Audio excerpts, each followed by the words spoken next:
নমস্কাৰ, মোৰ অন্য এটা ভিডিঅ'লৈ আপোনালোক সকলোকে স্বাগতম জনাইছোঁ। আৰু আজি ভিডিঅ'টো কৰাৰ কাৰণ হৈছে যে আজি মই আপোনালোকৰ লগত কিবা এটা শ্বেয়াৰ কৰিম। কাৰণ মোৰ বহুত বেছি চুলি সৰিছে আৰু ইমানেই বেছি চুলিখিনি ৰাফ হৈ গৈছে, যিহেতু ইমান আমি হিট ইউজ কৰোঁ, কেমিকেল ব্যৱহাৰ কৰোঁ, তাৰ কাৰণে মানে চুলিবিলাক বহুত বেছি বেয়া হৈ গৈছে। তো আজি ভাবিলোঁ যে আজি ঘৰুৱা পদ্ধতিৰে মানে নেচাৰেল পদ্ধতিৰে চুলিখিনি অকণমান কেয়াৰ কৰোঁ। তো ব'লকচোন আপোনালোককো দেখাওঁ যে মই মোৰ চুলিত কি কি লগাওঁ। আৰু এইটো পদ্ধতি মই বহুত সৰুৰ পৰাই ব্যৱহাৰ কৰি আহিছোঁ। আগতে মোক মায়ে লগাই দিছিলে, এতিয়া আজি ভাবিলোঁ কি আজি মই নিজেই লগাওঁ। আৰু ব'লক আপোনালোককো দেখাওঁ। যদি মোৰ ভিডিঅ'টো চাই ভাল পায়, মোৰ ভিডিঅ'টো লাইক কৰিব, কমেণ্ট কৰিব আৰু মোৰ চেনেলটো ছাবস্ক্ৰাইব কৰিবলৈ নাপাহৰিব। তেতিয়াহ'লে ব'লক আজি ভিডিঅ'টো আৰম্ভ কৰোঁ। তো ইয়াৰ কাৰণে আমাক প্ৰথমতে লাগিব নৰসিংহৰ পাত আৰু জবা ফুল আৰু জবা ফুলৰ পাত। আপোনালোকে যিকোনো জবা ফুল ইউজ কৰিব পাৰে। আমাৰ ঘৰত এইটো জবা ফুল আছিলে, তো মই এইটো ইউজ কৰিলোঁ। কাৰণ বিভিন্ন ধৰণৰ জবা ফুল থাকে ন, বহুত প্ৰকাৰৰ থাকে। আপোনালোকে যিকোনো জবা ফুল ইউজ কৰিব পাৰে। আৰু জবা ফুল আপোনালোকে আৰু চুলিৰ যিমান দীঘল সেইটো অনুযায়ী আপোনালোকে কোৱান্টিটিটো ল'ব। যিহেতু মোৰ চুলি ইমান দীঘল নহয়, তো মই বেছিকৈ লোৱা নাই। আৰু এই এল'ভেৰা ল'ব। আৰু এল'ভেৰাটোৰ সেউজীয়া অংশটো কাটি ল'ব।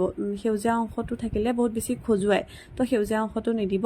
আৰু এনেকৈ গোটেইখিনি ভালদৰে ধুই লৈ পেলাই মই এটা মিক্সিৰ বাতিত জবা ফুলৰ পাত, নৰসিংহৰ পাত আৰু এল'ভেৰা গোটেইখিনি দি এটা বহুত ধুনীয়া স্মুথ পেষ্ট তৈয়াৰ কৰি ল'ব।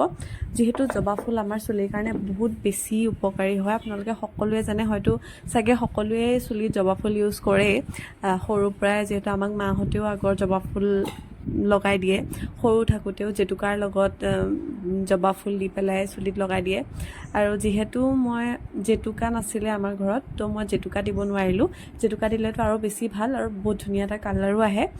কিন্তু জেতুকা নাছিলে যিহেতু মই অকল জবা ফুল আৰু নৰসিংহ আৰু এল'ভেৰা দি পেলাই পেষ্টটো বনালোঁ। আৰু এইটো ধুনীয়াকৈ আপোনালোকে মাজেদি দুভাগ কৰি পেলাই চুলিখিনি ধুনীয়া গুৰিত একদম ধুনীয়াকৈ লগাব। গুৰিটো লগাব আৰু গোটেই লেন্থটোতো বহুত ধুনীয়াকৈ লগাই পেলাই অলপ মাছাজ কৰিব। আৰু ভালদৰে সম্পূৰ্ণকৈ চব ফালতে লগাই দিব। যিহেতু আমি চবেই চুলিৰ কাৰণে মানে বহুত বেছি কেয়াৰ কৰোঁ ন, চুলিখিনিৰ কাৰণে।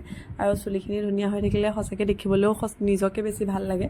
আৰু মোৰ চুলি ইমানেই বেছি সৰিছে, ইমান বেছি ৰাফ হৈ গৈছে, তাৰ কাৰণে মানে কি কৰিম ভাবি, যিহেতু এইবোৰ কৰিবলৈ মানে এলাহ লাগে। কিন্তু আজি ভাবিলোঁ যে নাই, ইমান এলাহ কৰি থাকিলে নহ'ব, চুলিখিনি ইমান বেছি বেয়া হৈ গৈছে। তো সেইটো কাৰণে মই এলাহ পাহৰি পেলাই অকণমান সময় উলিয়াই নিজৰ চুলিখিনি কেয়াৰ কৰিলোঁ। আপোনালোকেও এলাহ কৰি নাথাকিব। চুলিখিনি যদি ভাল কৰিব লাগে অলপমানতো কেয়াৰ কৰিবই লাগিব, অকণমানতো কষ্ট কৰিবই লাগিব। তো এনেদৰে ধুনীয়াকৈ আপোনালোকে চুলিখিনি লগাই ল'ব। যিহেতু মোৰ মা নাছিলে, তো মই অকলে গোটেইখিনি লগাব লগা হৈছে। তো মই যেনে তেনে লগালোঁ আৰু কোনোবা ফালে হয়তো নালাগিবও পাৰে, কিন্তু তথাপিও লগাই আপোনালোকে বহুত ধুনীয়াকৈ মাছাজ কৰিব।